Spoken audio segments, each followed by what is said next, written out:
Problem with a lot of people, though, you know what? It doesn't matter what you say, they're not going to listen. If you show them something, no, it's not that. See, well, it says that.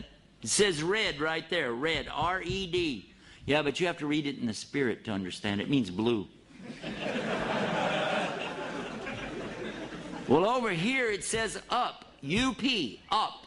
Yes, but brother, you have to have faith. It means down.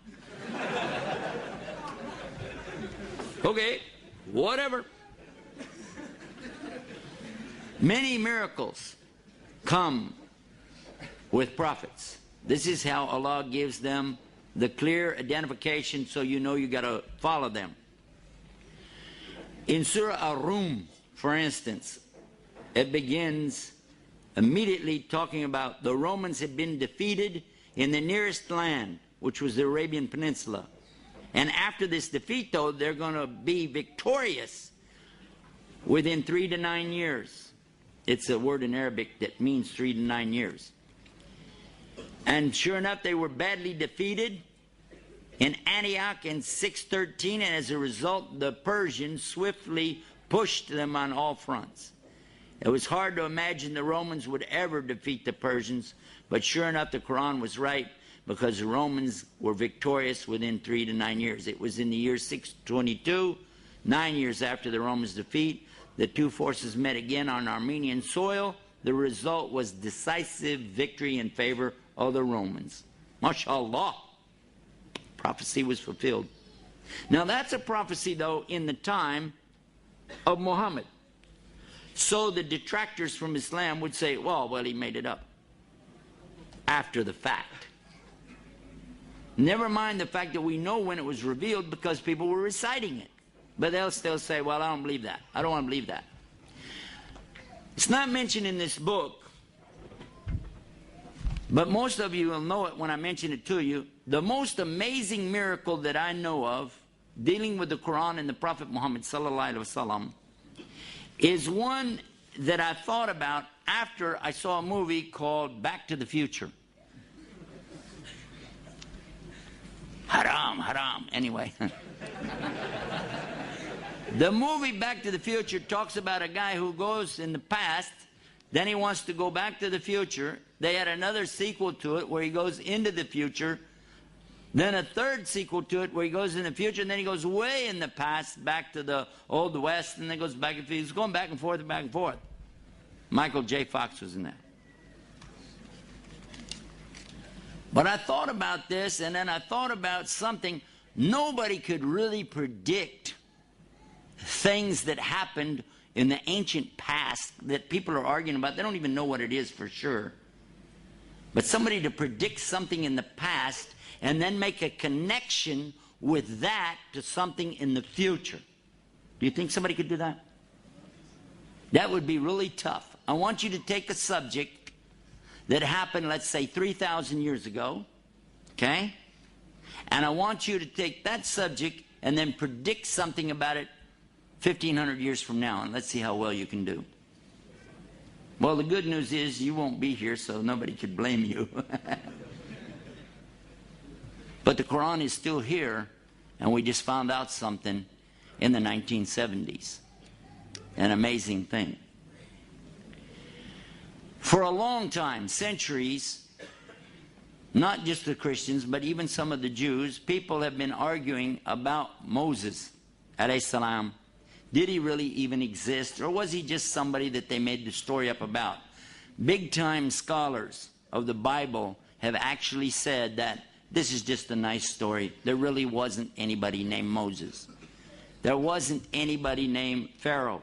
There really was no incident of the Jews being taken into captivity or the punishment that they went through and then being saved and taken away from that. It's just something that somebody made up. And they even say it was made up probably during the Babylonian exile, which did happen. This is on record. And when they came back from it, they just put all that together to kind of, encourage the troops and stuff like that. This is actually in books that I've read about the scholars of the Old Testament. So the Prophet ﷺ only repeats what he hears.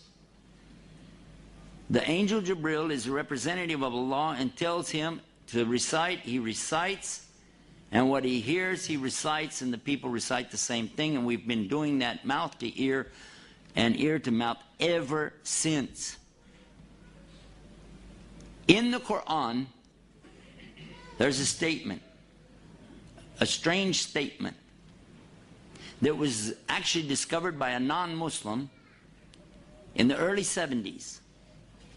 He was one of the world's top surgeons and lecturers, scientists from France, Dr. Maurice Bucaille. He was asked to go to Cairo, Egypt, to examine the corpse of a mummy. They wanted to do some forensic work on it to get some information and discover whatever they could from this mummy. He was amazed because he said, we can prove that this person died of drowning. He was asphyxiated, meaning that his lungs filled with water, and he died from this. He said, therefore, I have to conclude from this and the time period, this fits exactly the story of the Bible. This was Pharaoh of the time of Moses. And he was so amazed. He was shocked. But do you know what happened? The people in Cairo, happened to be Muslims, of course, they said, it's no big deal. We already know that. He said, yes, but we've discovered him. And they said, well, we know that too. He said, no, I mean, this is his body. And it's here. And they said, well, we know because it's in the Quran. He said, the what? So he gets introduced to a subject called the Arabic language. He began to study it until he could understand the Arabic well enough to actually translate for himself every single word. Because he wanted to know, what is this book?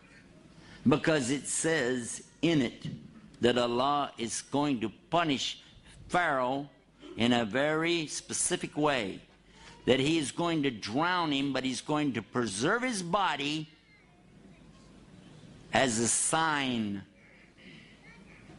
And sure enough, he's a sign for all to see today, because that body has been put on tour and taken all around the world to show this Pharaoh. If you haven't seen it, I have. I saw it when it was on exhibition in Chicago. Happened to be up there, went to the museum and saw it. They've toured this body around the world and said, most likely, this could be Moses. Not Moses himself, but the Pharaoh of Moses' time. There he is. Amazing. Huh? But that's not where it ends. Dr. Bucaille continued his study until he managed to go through the disciplines of geology and geography, astronomy, embryology, and prove without a shadow of a doubt that every single reference in the Quran to science is absolutely, emphatically proven to be correct. It was his book that was first published in the French language that really stood the science people up on their ear. It was translated then into the English language, and it was called in English, the Bible, the Quran, and Science. He wrote another book, The Origin of Man, because it became evident, without any doubt, what Allah had said in the Quran proves there is a God, a creation, and human beings did not come from monkeys. And we believe that as Muslims. Although I still wonder, you know, when I look at my brother-in-law, I can't help but think that, never mind, this is another subject.